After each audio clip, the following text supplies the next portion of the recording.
여러분 안녕하십니까? 오늘은 창세기 6장 17절 말씀 살펴보도록 하겠습니다. 자, 먼저 9절 읽어보도록 하겠습니다. 내가 홍수를 땅에 일으켜 무릇 생명의 기식 있는 육체를 천하에서 멸절하리니. 자, 오늘 이 창세기 6장 17절 말씀 중에 오늘은 이 홍수, 노아의 홍수죠. 노아의 홍수. 이 홍수에 대해서 살펴보도록 하겠습니다. 자, 이 창세기 6장 17절에서 기록하고 있는 이 노아의 홍수는 다 알고 있습니다. 이 역사적인 사건, 이 역사적인 사실, 이 지식을 하나님을 안 믿는 세상 사람들도 다 알고 있을 정도로 이 홍수에 대해서 모르는 사람이 없습니다. 하지만 중요한 것은 이 역사적인 사실이라는 차원은 정말 표면적인 것에 불과합니다. 표면적이라는 것은 무엇입니까? 초보 단계입니다.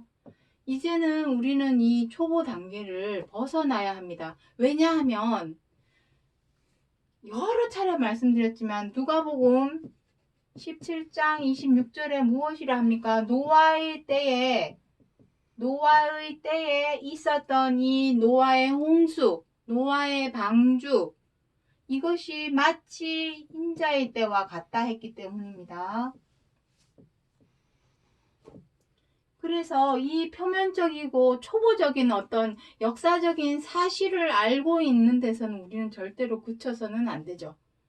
세상 사람들은 하나님을 안 믿고 못 믿으니까 그냥 표면적으로 그냥 이 역사적인 사실, 이 노아의 홍수 아는 데서 그쳐도 되죠. 그 사람들은 관심이 없으니까. 하지만 우리는 하나님을 믿고 있고 하나님을 섬기고 있고 하나님을 모시고 있는 입장에서 이 초보 단계에서만 머물러 있어서는 안 된다는 것입니다. 반드시 이 창세기 6장 17절에서 하나님께서 우리 사람에게 알리고자 전하고자 하시는 이 노아의 홍수의 실체, 차명상이 과연 무엇인가? 그것을 우리가 오늘 이 시간 살펴보고자 하는 것이고, 차명상을 알아야 하는 이유는 하나님을 찾아가야 하기 때문입니다. 하나님한테 무엇이 있기 때문입니까? 생명과 구원과 안식이 있기 때문이죠. 구원을 얻기 위해서 반드시 이 노아의 홍수 이면에 숨어있는 차명상, 항상 여러 차례 말씀드렸지만 성경은 사람의 눈으로 보이는 표면적인 내용이 앞에 있고 그 뒷면에 보이지 않는 차명상, 이 두 가지가 겹쳐져 있습니다. 지금은 여러분들은 이것이 노아의 홍수 그러면은 이 표면적인 뜻만 보이겠죠. 하지만 우리 이 시간을 통해서 여러분들에게 제가 정말 해주고자 하는 것은 이 표면적인 것에 뒤에 숨어있는 이 차명상을 여러분들에게 보여줘서 이게 두 가지가 겹쳐져 있는 상황에서 하나님의 뜻을 보기를 원하는 것입니다. 뒷면에 있는 차명상, 이 표면적인 초보적인 것은 사람의 눈에만 보이는 것입니다. 우리가 보고자 하는 것은 그냥 세상 사람들이 다 보고 알고 있는 그 표면적인 것이 아니라 그 뒤에 있는 하나님의 온전하신 뜻, 그 뜻을 알려줘서 구원에 이르고자 하는 것이, 구원을 얻게 하고자 하는 것이 오늘 항상 이 방송 시간을 통해서 여러분들에게 전하고자 하는 목적이라는 것을 기억해 주시고, 자, 이제 홍수에 대해서 하나하나 살펴보도록 하겠습니다. 자, 홍수가 무엇입니까? 홍수는 물이 흘러 넘칠 정도로, 우리 뉴스에서 가끔 보고 있죠. 지금 얼마 전에 중국과 일본에서도 기록적인 폭우가 쏟아져서 100년에 한 번 있을까 말까 홍수가 지금 일어났습니다. 그것이 지금 뉴스에 나오고 있죠. 물론 그런 홍수, 그것도 홍수입니다. 그렇지만 우리는 비유적으로 비유적으로도 홍수라는 말을 쓰죠. 어떨 때 씁니까? 네, 여기는 지우도록 하겠습니다. 비유적으로 우리는 홍수를 표현할 때도 있죠. 질문의 홍수. 질문의 홍수. 누군가가 여러 사람이 폭풍적으로 저요 질문을 막 질문이 쇄도해 오면 질문의 홍수라고 하죠. 그리고 우리가 지금 코로나로 인해서 플라스틱 사용량이 엄청나게 늘어났죠. 그래서 플라스틱 산을 이루었습니다. 플라스틱 홍수. 뭔가가 엄청나게 흘러 넘치도록 많은 것을 우리는 홍수라는 말을 씁니다. 홍수. 이 물, 세상을 멸하는 장마로 인해서 늘어난 폭우로 인해서 늘어난 물만 홍수가 아니라 질문의 홍수, 플라스틱 홍수 하듯이 뭔가 흘러 넘치도록 많은 상태를 우리는 비유적으로도 홍수라는 말을 표현합니다. 자, 왜 제가 이 비유라는 말을 쓰게 되냐면 창세기 9장에서 9장 15절 16절 말씀을 보시면 알게 될 것입니다.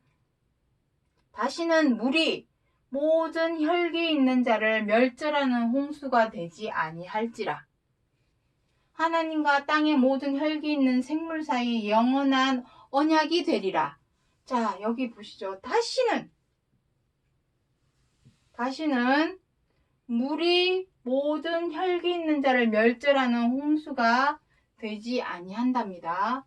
되지 않는답니다. 다시는.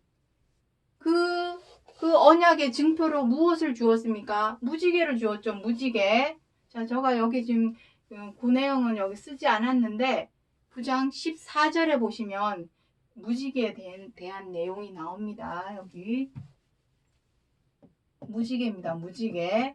그 증표로 다시는 물로 세상을 멸하는 홍수가 되지 않겠다 하는 이 영원한 언약의 증표로 무지개를 주었습니다.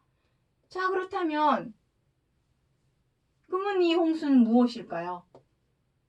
과연 이 홍수는 무엇이 되겠냐는 것입니다.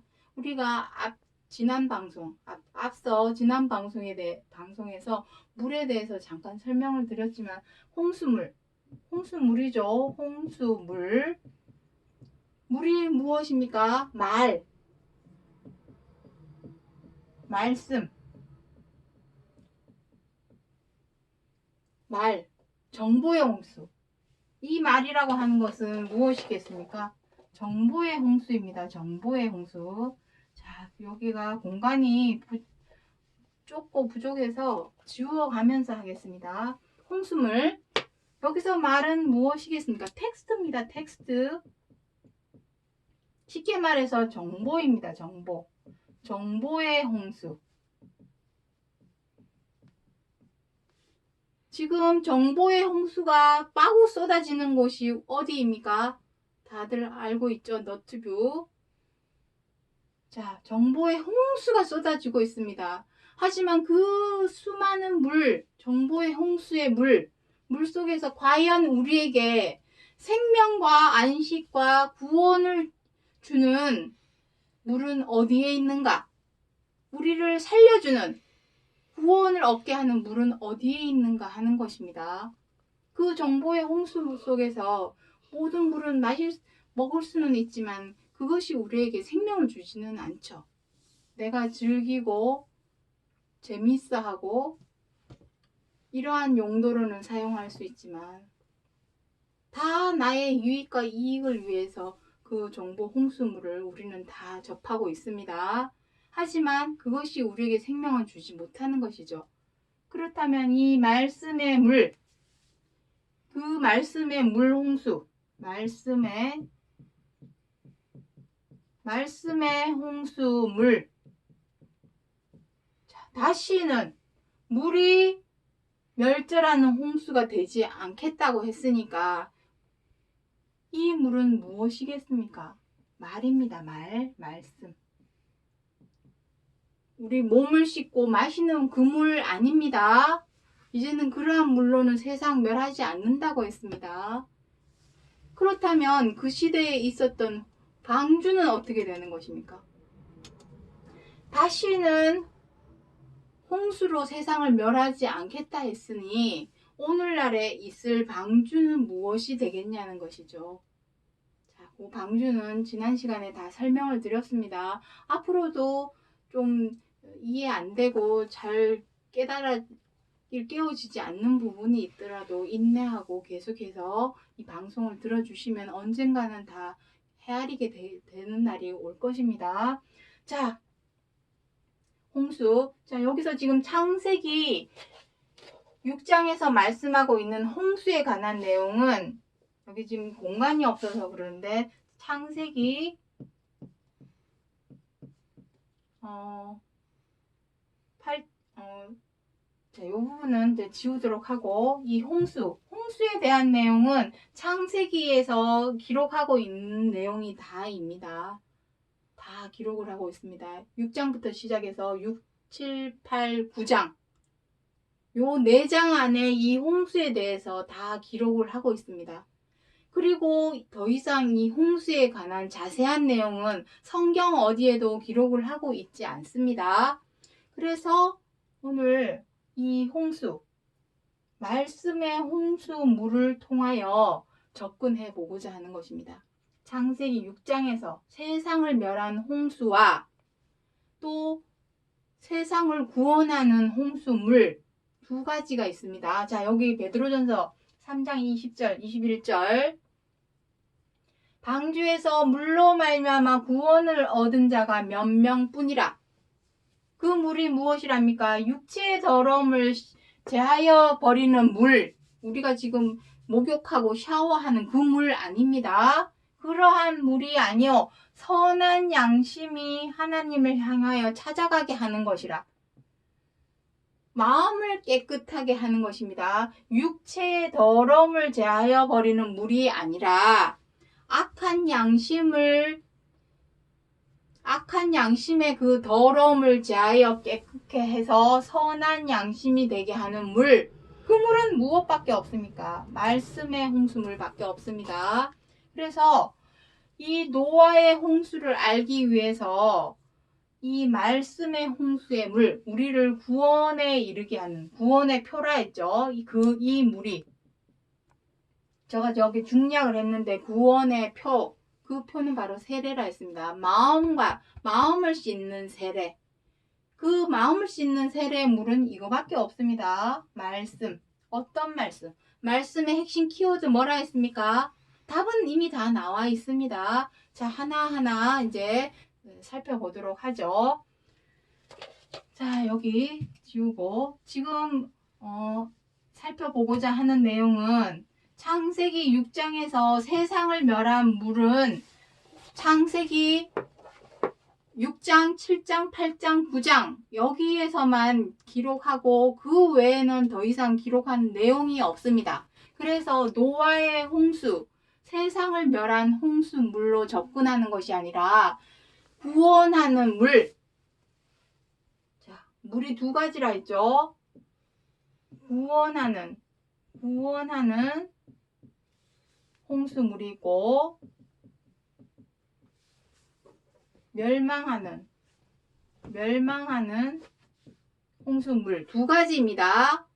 하지만 이 멸망하는 홍수물은 창세기 6, 7, 8, 9장의 외에는 더 이상 기록하고 있지 않기 때문에 이것을 알기 위해서 멸망하는 홍수물을 알기 위해서 우리 부득이 구원하는 홍수물로 접근해 나가겠다는 것입니다.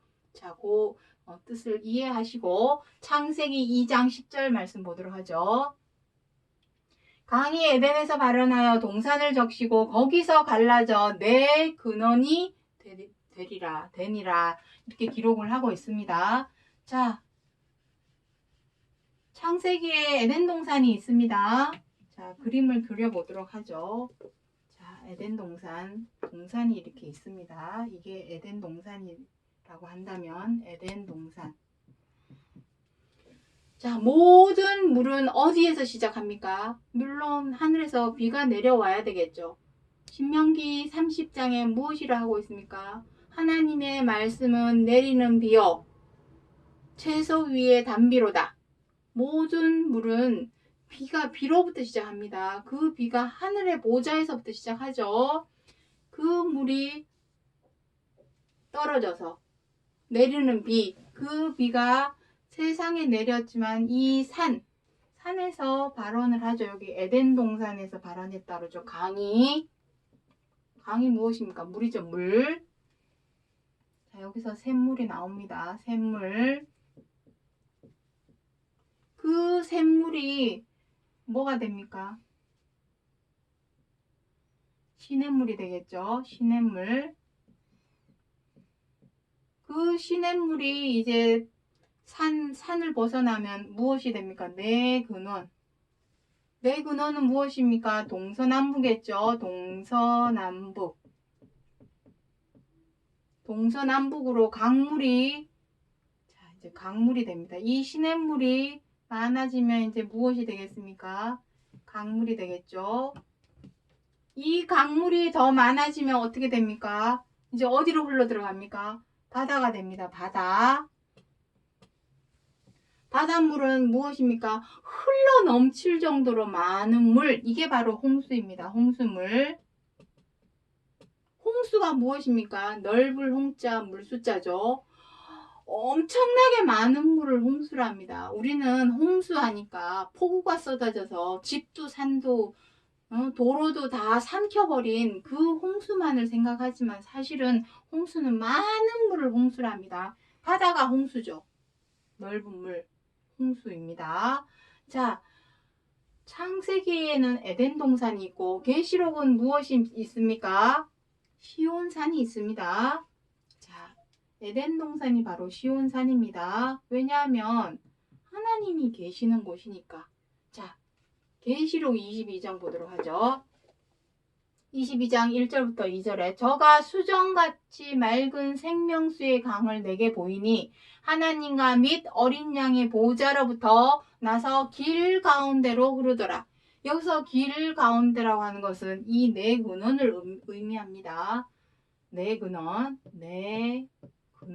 동서남북을 말하죠. 이거는 저가 그냥 임의로 말하는 것이 아니라 계시록 21장에서 기록을 하고 있습니다. 네 근원. 동서남북. 자, 지금 계시록 22장의 시점이 어떤 시점이냐면 시온산은 계시록 14장에 나옵니다. 계시록 14장에 이 시온산이 나오죠.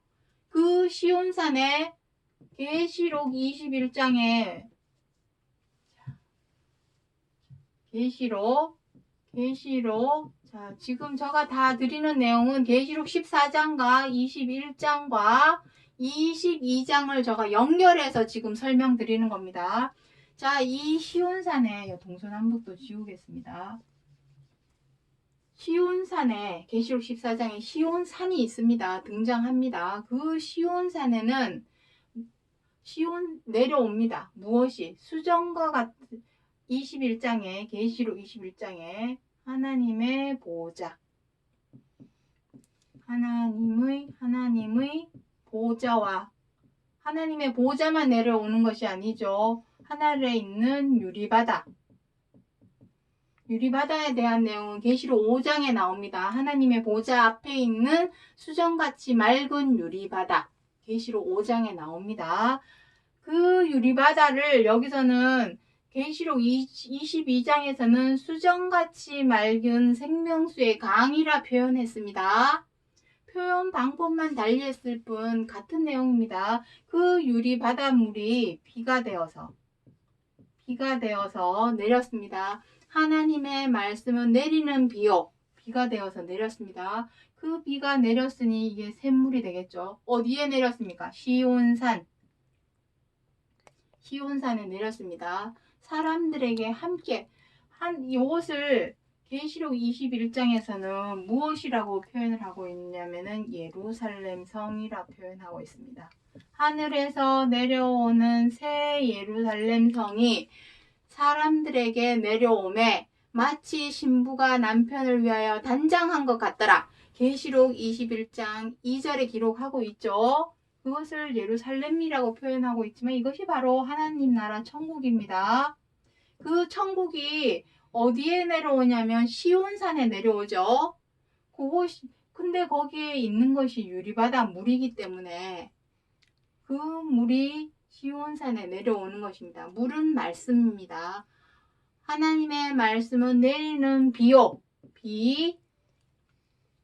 그 비가 시온산에 내려서 발원을 했으니 처음에는 무슨 물이겠습니까? 샘물입니다. 샘물. 근데 그 샘물이 모이면은 무엇이 되겠습니까? 시냇물이 되는 것입니다. 시냇물이 모이고 많이 모이면 무엇이 됩니까? 강물이 됩니다. 강물이 또 많이 모이면은 건너지 못할 강, 바다가 되는 것이죠. 바다가 되는 것입니다. 그래서 여기 길 가운데로 흐르더라 하는 것은 이 예루살렘 성이 각각 동서남북으로 세 문씩 나 있습니다. 12문이 기록을 하고 있는데 동서남북 그 네 길을 말하는 것입니다. 길 가운데로 하는 것은 네 근원이죠. 창세기서 말씀하고 있는 그 네 근원입니다. 자, 요 내용을 이해하셨습니까? 제가 왜 이 내용을 이렇게 기구장황하게 자세하게 또 설명을 하냐면 자, 요 내용이 계시록에만 기록을 하고 있는 것이 아니라 에스겔서 47장에서도 기록을 하고 있기 때문입니다. 자, 에스겔서 47장 1절부터 2절에 그가 나를 데리고 전문에 이르시니 전의 전면이 동을 향하였는데 그 문지방 밑에서 물이 나와서 동으로 흐르다가 전 우편 제단 남편으로 흘러내리더라. 그가 또 나를 데리고 북문으로 나가서 바깥길로 말미암아 꺾여 동양한 바깥문에 이르시기로 본즉 물이 그 우편에서 스미어 나오더라. 자, 지금 에스겔, 사도 요한, 창세기를 기록한 모세, 사람은 다 다릅니다. 기록한 사람은 다 다르지만 모세의 생각, 사도 요한의 생각, 에스겔의 생각을 기록한 책이 아니죠. 성경 66권은 하나님의 뜻과 생각을 기록한 내용이니 비록 기록한 사람은 다르지만 내용은 어떻겠습니까? 같은 내용을 담고 있다라는 것을 항상 염두에 두셔야 합니다. 자, 에스겔은 이 창세기와 계시록에서 기록하고 있는 내용을 이렇게 보았죠. 본 것이 무엇입니까? 여기 요 윗부분을 조금 지우도록 하겠습니다. 요 밑에 그림은 남겨놓고 위에만 살짝 지우도록 하죠. 자, 여기에 보면은 그가 나를 데리고 전문에 이르시니 전의 전면이 동을 향하였답니다. 여기서 전은 무엇입니까? 전 예루살렘 성입니다. 예루살렘 성전. 예루살렘 성. 예루살렘 성이 어디에 땅에 있는 그 솔로몬이 지은 그 예루살렘 성 아닙니다. 여기서 말씀하시는 그 이 성전은 솔로몬이 지었던 그 예루살렘, 삐까번쩍한 그 예루살렘 성전이 아니라 하나님의 보호자 앞에 있는 유리바다, 그 예루살렘 성, 여기가 하나님 나라 천국입니다. 그 예루살렘 성에서 물이 나온답니다. 문지방에서 물이 흘러나온답니다. 졸졸졸졸 물이 흘러나오고 있죠. 예루살렘 성. 그 예루살렘 성이 어디에 내려왔다 했습니까? 시온산. 요 시온산에 지금 내려왔습니다. 사도 요한은 이렇게 보았는데 에스겔은 이렇게 본 것입니다. 자, 근데 보시죠. 물이 동으로 흐르다가 전 우편 제단 남편으로 흘러내렸답니다. 동쪽에서 물이 처음 시작한 것은 동쪽에서 시작을 했는데 제단 남편으로 흘러내렸답니다. 동쪽에서 남쪽으로 흘러갑니다. 남으로. 그 다음 어떻게 됩니까? 그가 또 나를 데리고 어디로 갔답니까? 북문으로. 북문으로 나가서 자, 머릿속으로 한번 그려보시죠. 북문으로 동서남북 북문으로 나가서 바깥길로 말미암아 꺾여 동양한 바깥문 어디겠습니까? 서쪽입니다. 자, 다시 말해서 동서남북으로 물이 흘러나오고 있다는 것입니다. 내 근원, 길 가운데로 흐르고 있는 거예요. 동서남북의 내 근원, 그 길 가운데로 물이 흐르는 것을 에스겔은 이렇게 본 것입니다. 자, 말 표현만 달리했을 뿐 다 같은 내용입니다. 왜냐하면 저자는 하나님이시기 때문에 하나님의 뜻과 생각을 기록한 것이기 때문에 내용이 다를래야 다를 수가 없죠. 같은 내용이라는 것입니다. 자, 그 뒷구절. 자, 제가 뒷구절은 여기 지금 쓰진 않았는데 시간이 되시면 에스겔 47장 1절부터 12절까지 한번 읽어보시기 바랍니다. 이 물을 청량하는 내용이 이제 3절부터 나옵니다. 자, 공간이 많이 부족한데 청량하는 내용이 나옵니다. 청량을 하였더니 처음에는 발목까지 그 물을 이제 성전에서 흘러나오는 그 물을 천사가 청량하는 내용이 나오죠. 청량을 했는데 그 물이 에스겔의 발목까지 차오릅니다. 처음에는 물이. 그 다음에는 무릎까지 차오릅니다. 그 다음에는 허리까지 차오릅니다. 그 다음에는 어떻게 됐다고 합니까? 건너지 못할 강. 그 앞에는 무엇이라고 해놓았냐면 헤엄칠 만한 물이라고 표현합니다. 헤엄칠 만한 물. 자, 이렇게 기록을 하고 있습니다. 시간 되시면 한번 읽어보시기 바랍니다. 자, 이것이 무엇을 말합니까? 발목까지 차오를 정도면 샘물이겠죠.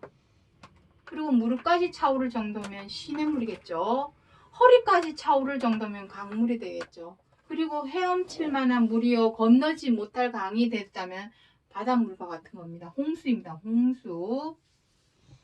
홍수입니다. 하나님의 보좌 앞 하나님 나라 천국 하나님에게서 나올 수 있는 것은 뭐밖에 없습니까? 요한복음 1장 1절에 하나님이 곧 말씀이라. 우리가 하나님 보이지 않는 영, 막연히 보이지 않는 영, 전지전능하신 영 이렇게 표현하지만 하나님이 곧 말씀입니다. 말씀.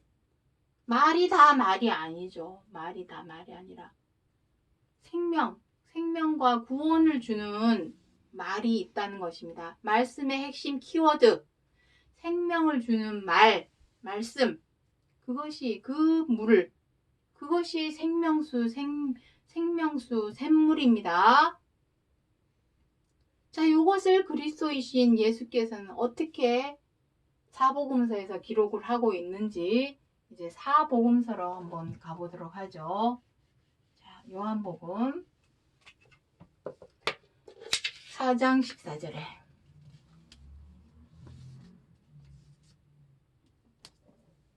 자, 내가 주는 물을 먹는 자는 영원히 목마르지 아니하리니 나의 주는 물은 그 속에서 영생하도록 솟아나는 샘물이 되리라. 영생하도록 솟아나는 샘물이랍니다. 그럼 무엇이겠습니까? 생명수 샘물이죠. 생명수 샘물. 그렇다면 그리스도이신 예수께서 계셨던 곳이 어디란 얘기입니까? 시온산이란 얘기죠. 시온산. 왜냐하면 시온산에 하나님의 보좌와 유리바다, 그 예루살렘 성이 시온산에 내려오기 때문입니다. 생명수 샘물. 그리스도께서 생명수 샘물을 언급하실 때에는 에스겔과 같이 하나님의 말씀의 물이 그리스도 예수의 발목에도 차올랐고 무릎까지도 차올랐고 허리까지도 차올랐고 헤엄칠 만한 물이 되었고 건너질 못할 만한 강물, 홍수물을 이루었다라는 얘기입니다. 생명수의 샘물, 홍수물입니다. 이거는 홍수물. 생명수 샘물, 홍수물입니다. 세상을 멸하는 홍수물이 있는가 하면 우리는 이 물을 마시면 안 되겠죠. 내가 과연 지금 마시고 있는 물이 정부의 홍수의 바닷속에서 내가 지금 마시고 있는 물이 생명수 샘물인가? 멸망에 이르게 하는 홍수물인가? 그것을 살펴보아야 한다라는 것입니다. 자, 생명수 샘물. 자, 그 다음 요한복음 7장 37절. 누구든지 목마르거든 내게 와서 마시라. 나를 믿는 자는 성경의 이름과 같이 그 배에서 생수의 강이 흘러나리라.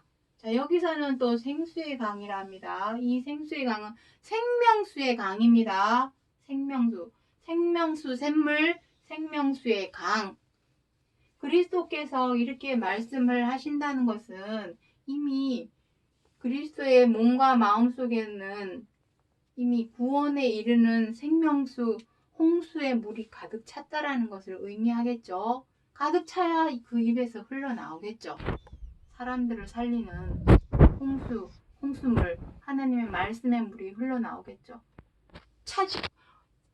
꽉 차지 않고서 어떻게 흘러나오겠습니까? 찻잔에 물이 흘러넘치기 위해서는 꽉 차야 되겠죠. 그런 것처럼 꽉 차지 않고서는 흘러나올 수가 없습니다. 흘러나와야 다른 사람에게도 마셔서 먹게 하겠죠. 영생하도록 솟아나는 샘물, 그 물을 주신 것입니다. 그 물들이 모이면 시냇물이 되고, 또 모이면 광물이 되고, 그 강물이 모이면 홍수, 바닷물을 이루는 것입니다. 어떤 홍수물?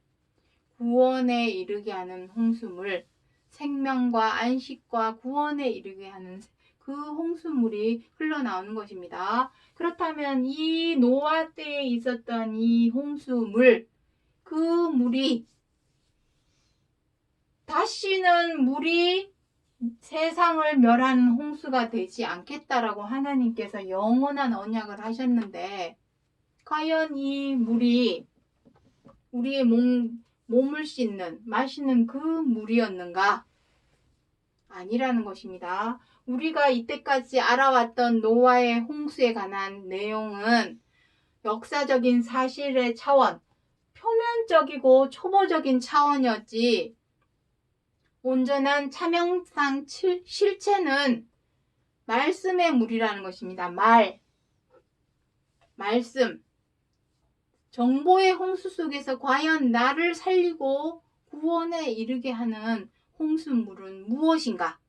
그것을 알아야만이 우리의 더럽고 추해진 악한 양심이 선한 양심으로 바뀌고 변화돼서 구원에 있는 하나님을 찾아갈 수 있다라는 것을 오늘 이 시간 창세기 6장 17절에서 알리고자 하시는 것이 하나님의 뜻이라는 것을 기억해 주시기 바랍니다. 오늘은 여기까지 하고 마치겠습니다. 감사합니다.